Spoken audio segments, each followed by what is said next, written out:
परम पूज्य जिन धर्म प्रभाविका वात्सल्य मूर्ति आर्यका रत्न 105 श्री सृष्टि भूषण माताजी सत्संग का 30वां वात्सल्यमयी पावन वर्षायोग 2023। आयोजक श्री आदि सृष्टि वर्षायोग समिति मुरादाबाद। निवेदक सकल दिगंबर जैन समाज मुरादाबाद। प्रायोजक श्री आदि सृष्टि वर्षायोग समिति मुरादाबाद एवं सकल दिगंबर जैन समाज मुरादाबाद।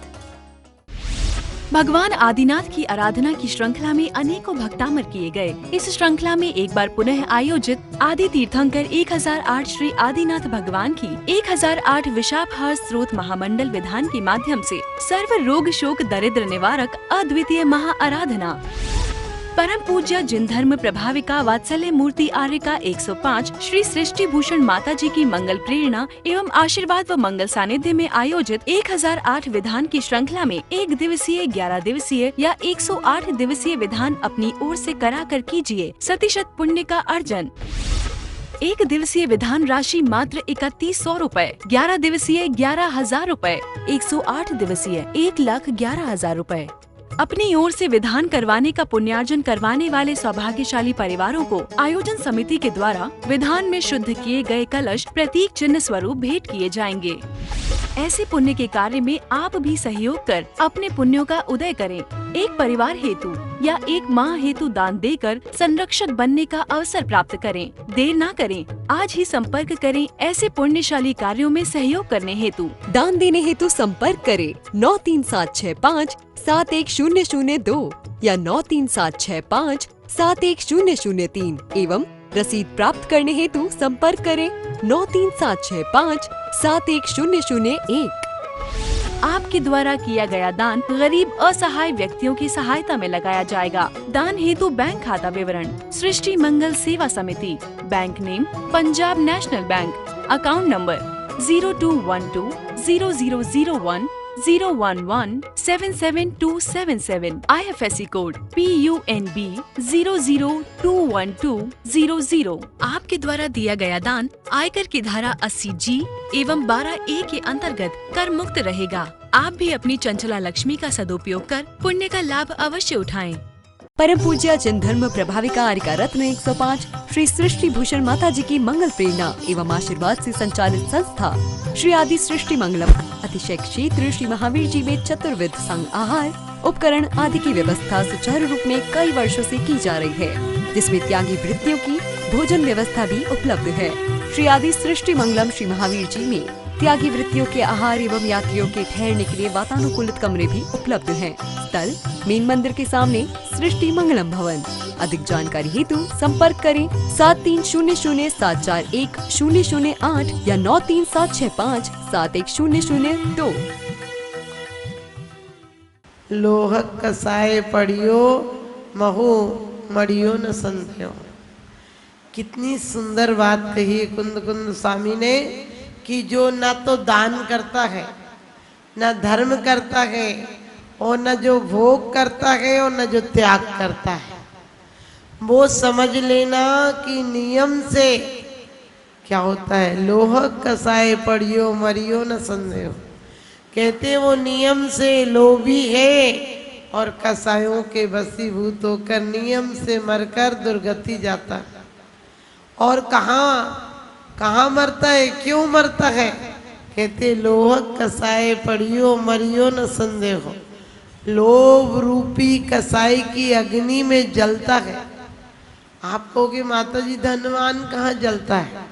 धनवान वो नहीं है जिसके पास धन है, धन वो है जिसके पास मन है। क्योंकि कभी कभी वर्णी जी ने एक बार कहीं पर 1 रुपया दिया। उस जमाने में तो 1 लाख रुपया बहुत बड़ा था। और कहते एक सेठ ने 1 लाख रुपया उस जमाने में दिया। आज समझो 10 करोड़ के बराबर होगा और ज्यादा ही हो। तो लोगों ने हंसी उड़ाई कि अरे तुमने 1 रुपया इतने बड़े काम में दिया। लेकिन वर्णी जी लिखते हैं कि जो मैंने दिया वो मेरे लिए सर्वस्व था। उतना नहीं था, मेरे पास पूंजी उतनी थी और मैंने वो भी दे दी। और उस देने के बाद मुझे जो खुशी हुई वो शायद उस करोड़ रुपए को लाख देने वाले को भी नहीं हुई, क्योंकि इसके पास बहुत था, मेरे पास जो था मैं दे दिया। लेकिन यहाँ उसकी देने अकेले की बात नहीं कही आचार्य ने, कहा है कि जो ना तो दान करता है,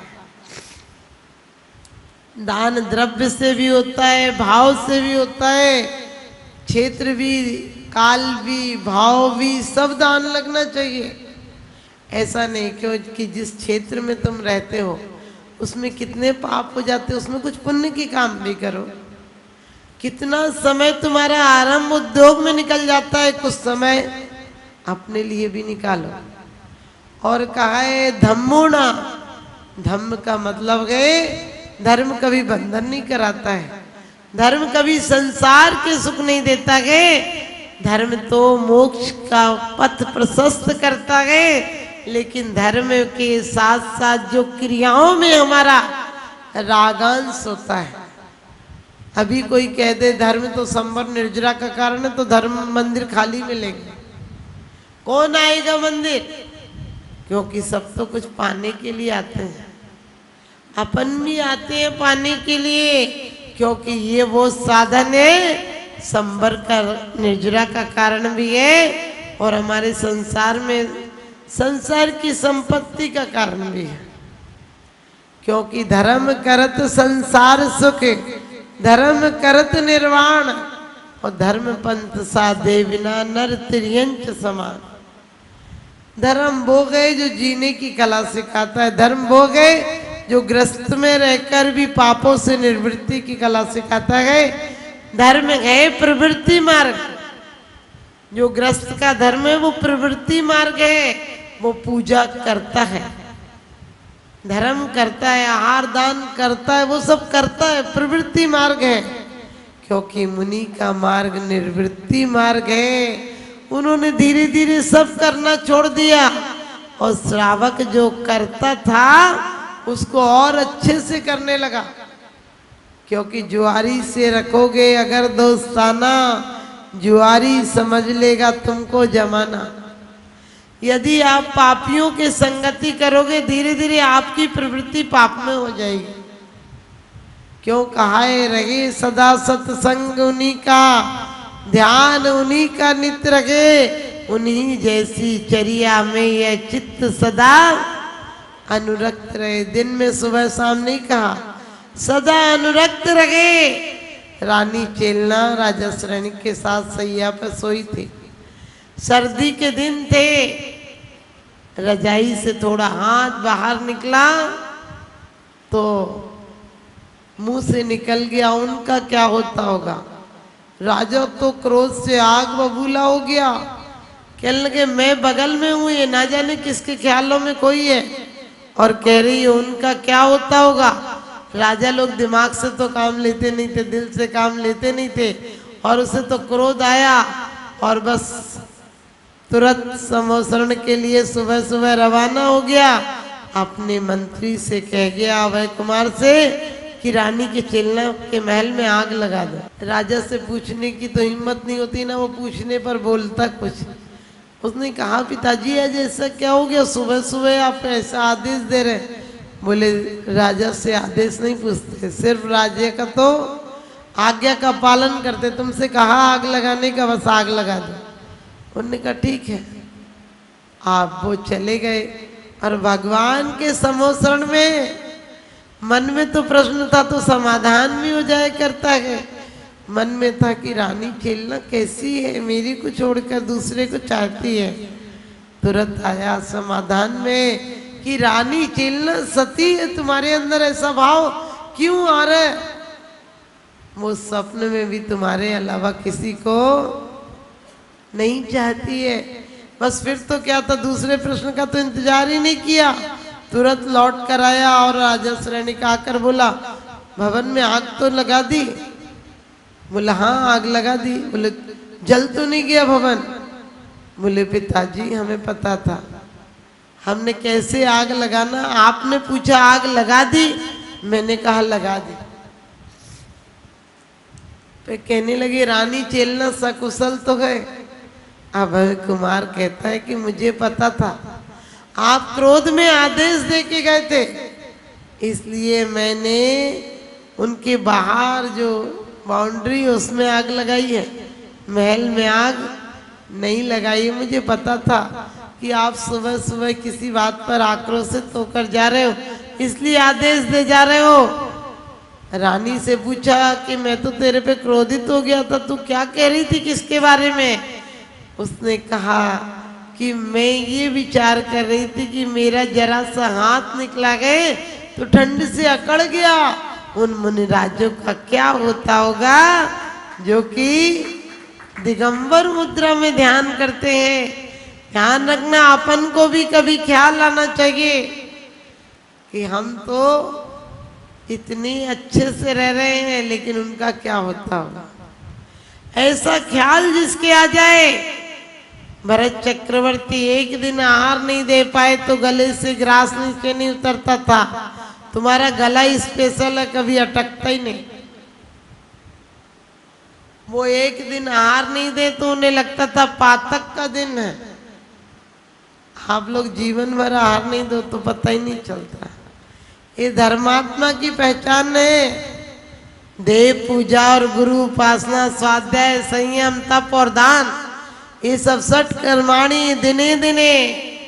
आजकल तो पेट पूजा, पालिश, जूते पर पालिश और सिगरेट और शराब, ये सब चीजें, टीवी सीरियल, ये सब छह कर्तव्य हो गए जो आदमी रोज कर रहा, और नरकों में जाएगा।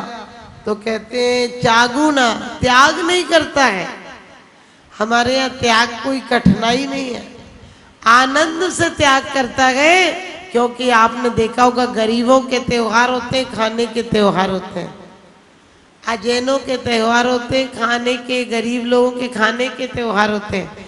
आज क्या बनेगा, हलवा पूड़ी बनेगी, आज क्या बनेगा, ये बनेगा, वो बनेगा।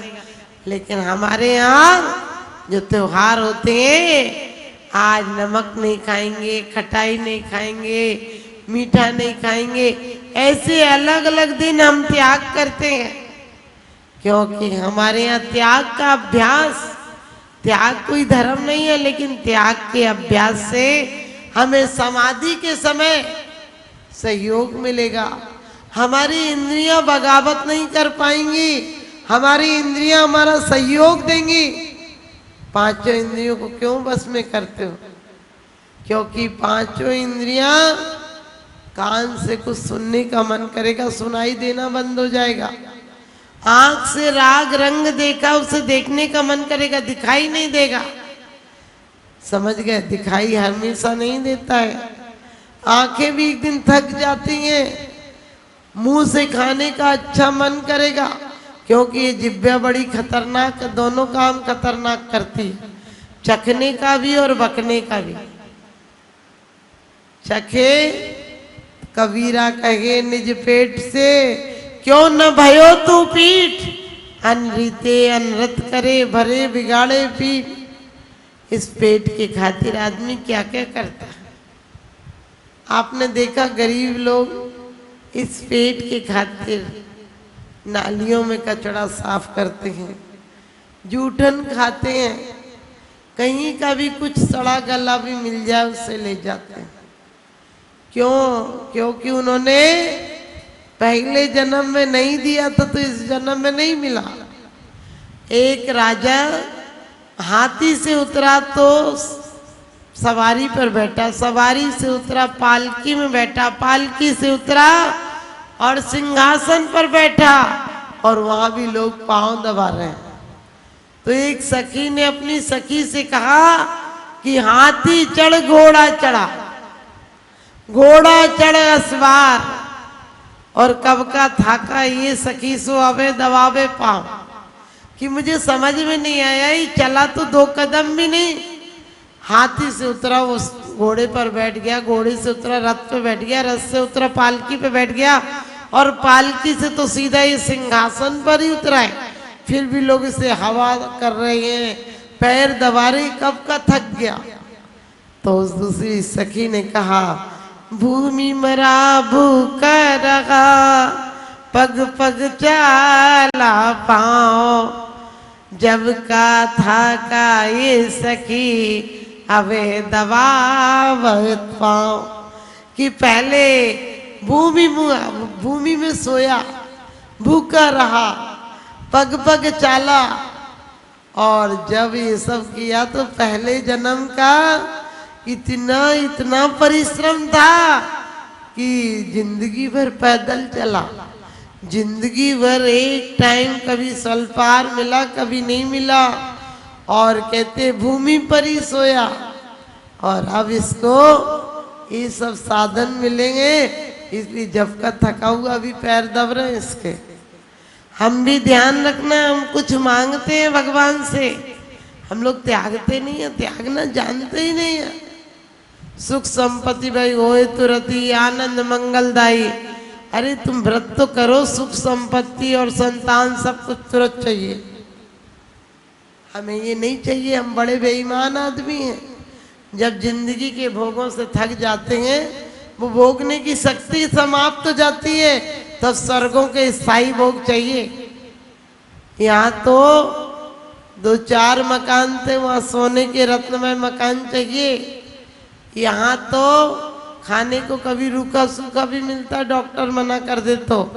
वहाँ तो कले से अमृत झरेगा।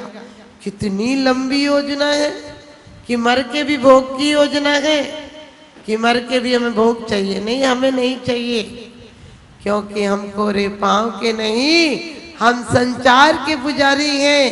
हम पद के नहीं, हम आदर्श के पुजारी हैं। ऐसो आराम की जिंदगी किसी और से पूछो, हम तो त्याग और समर्पण के पुजारी हैं।